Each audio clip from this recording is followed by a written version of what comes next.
Ohio, United States, winter 2021. The room smelled like energy drinks and stale pizza. A dim blue light flickered across Ethan Cole's face, 19 years old, college dropout, eyes glued to the screen for nobody knew how long. His mom knocked on the door. "Ethan, you haven't come out all day." No response. Inside, gunshots echoed, but only in the game.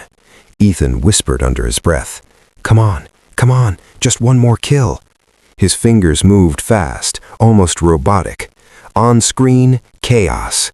In real life, silence. Addiction wasn't new for Ethan.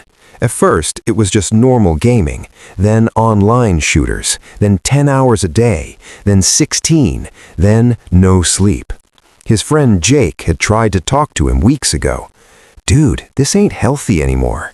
Ethan didn't even look away from the screen. "Relax, man, I got it under control." Jake shook his head. "Nah, bro, the game got you under control." Reality versus game. Lines started blurring. Ethan didn't just play anymore. He felt the game. When he walked outside, he scanned people like targets. Sudden noises made him react like he was in combat. He started talking in game slang, even in real life. His mom noticed it first. "Why are you acting like this? You're scaring me." Ethan snapped. "It's nothing. Just stop nagging me." Door slammed. Silence again. The night everything changed. It was 3:17 a.m., snow falling outside. Inside, Ethan lost a match. Not just lost, destroyed. His team blamed him over voice chat. "Yo, Ethan, you're trash, man. Uninstall the game, bro. You sold the whole match." Ethan froze, breathing heavy, hands shaking. Then he whispered, "They don't get it." Another message popped up. "You're useless. Just quit life already." That hit different. Something inside him snapped. From screen to reality. Ethan stood up slowly. For the first time in hours, no game sound, just silence. He walked to the kitchen, opened a drawer, paused. His reflection in the knife's blade stared back at him. Cold, empty, not like a gamer anymore. Something else. At that exact moment, his mom walked in. "Ethan, what are you doing?"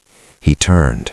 Eyes, not normal, not angry, not sad, just disconnected. And that's where everything crossed the line. Ohio, United States, 3:18 a.m. The kitchen light buzzed faintly. Ethan stood still, a knife in his hand. His mom, Laura Cole, looked at him, confused, scared. "Ethan, put that down. What's going on with you?"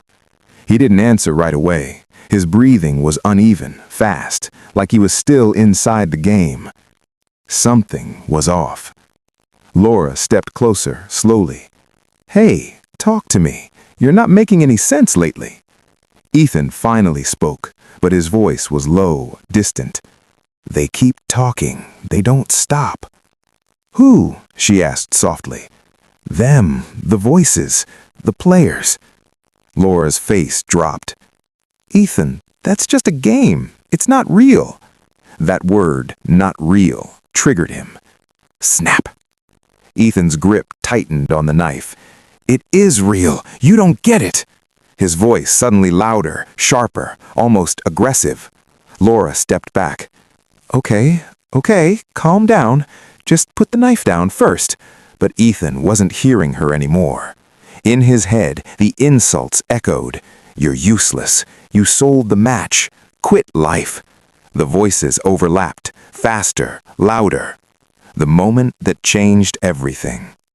Laura tried one last time, her voice shaking. "Ethan, please, you're scaring me." For a second, just a second, he hesitated. His hand trembled.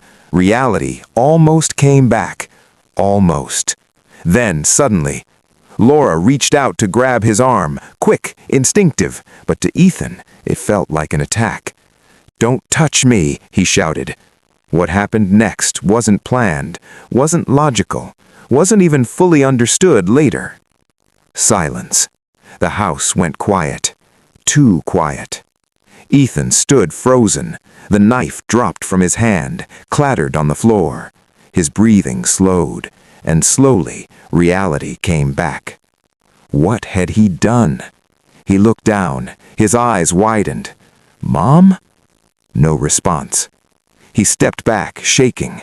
No, this isn't real. This is just a game." He looked around like he expected a respawn screen, like everything would reset. Nothing did. The 911 call. 3:27 a.m. Ethan picked up the phone, hands shaking so bad he almost dropped it. Operator answered. 911, what's your emergency? Ethan's voice cracked. I think I hurt my mom. Pause. Sir, are you safe right now? I didn't mean to, I swear. It just happened. He started crying, for real this time. Police report later said, when officers arrived, Ethan didn't run, didn't resist. He just sat on the floor, repeating one sentence over and over. I thought it wasn't real. What investigators found. Gaming system still running in his room, headset on the floor, dozens of hours logged continuously, messages from players, aggressive, abusive. One officer reportedly said, kid wasn't a criminal type, but something clearly broke him. Ohio, United States. 48 hours later, the house was sealed with yellow tape. Neighbors stood outside whispering. He was just a quiet kid, always stayed inside, never thought something like this could happen. At the police station, Ethan sat across from two detectives. No attitude, no denial, just blank. Detective Harris leaned forward. Ethan, we need you to tell us what happened that night. Ethan stared at the table. I thought it would reset. The detectives exchanged a look. Reset? Harris asked. Like the game, when you mess up, you just start again. Silence filled the room. What police noticed? Ethan wasn't acting like a typical suspect. No attempt to hide anything, no excuses, no anger, just confusion. Like he genuinely didn't understand reality had consequences. Psychological evaluation. Within days, Ethan was sent for evaluation. Doctors didn't jump to conclusions. They studied his gaming history, sleep deprivation, behavioral changes, social isolation. One report later described, subject shows signs of dissociation, difficulty distinguishing real-world consequences under stress. That's a real psychological concept when someone mentally disconnects from reality. Important reality check. Investigators made one thing very clear. This was not simply caused by video games alone.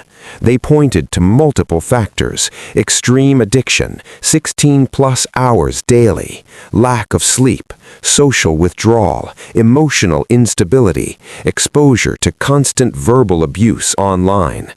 One psychologist said, gaming didn't create the problem, it amplified what was already breaking. The court case. Months later, courtroom packed, media outside. The case got attention because of one question: can virtual behavior affect real-world actions? Ethan stood in court, quieter than ever.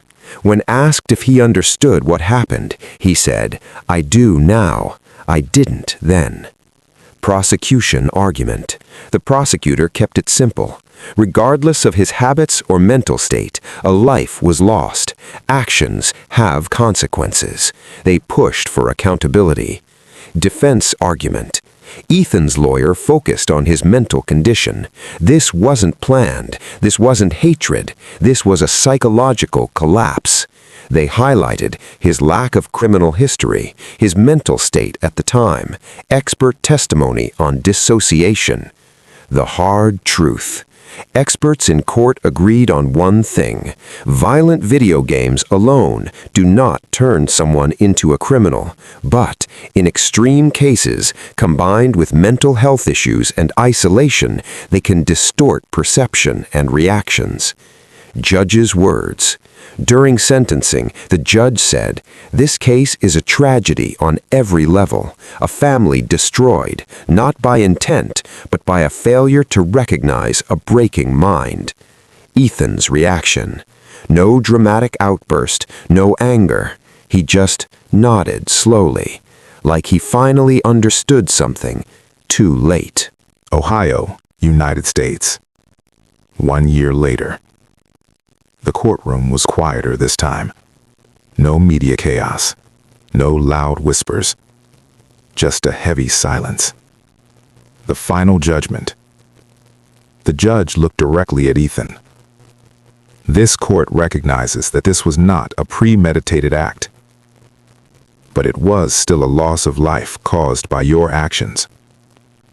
Ethan stood still. No reaction. The sentence. Because of his mental state and lack of intent, the court avoided the harshest punishment. Instead, he was sentenced to a reduced prison term, along with mandatory psychological treatment and long-term monitoring after release. The goal wasn't just punishment, it was also rehabilitation. Ethan's final words in court. Before being taken away, he was allowed to speak. His voice was low. "If I could go back, I would have just turned the game off." Silence filled the room. No one responded, because nothing could fix what happened. Life after sentencing. Inside the facility, things were different. No screens, no games, no escape. At first, Ethan struggled badly. Restlessness, withdrawal-like symptoms, trouble sleeping. Doctors took it seriously, because behavioral addiction can hit hard. Therapy sessions. Weeks turned into months. Ethan slowly began to open up. In one session, he said, "It wasn't just the game. It was the only place I felt in control." That line stood out because it explained everything. What experts concluded. After the case, professionals discussed it widely, not as a gaming crime, but as a warning sign. They highlighted, gaming itself isn't the danger. Losing control is. Clear reality. Important. Most gamers never become violent. Not even close. But this case showed what can happen when addiction becomes extreme. Reality gets ignored. Mental health is neglected. Where Ethan is now. Years later, Ethan is still under supervision. Reports say he continues therapy, avoids gaming completely, is described as stable, but deeply regretful. He doesn't blame the game anymore. He blames the moment he stopped controlling himself. Final message of the case. This story wasn't about a bad person. It was about ignored warning signs, isolation, and a mind pushed too far. Closing line. Sometimes, the most dangerous thing isn't the screen on the game.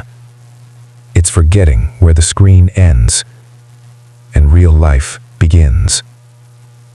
The end.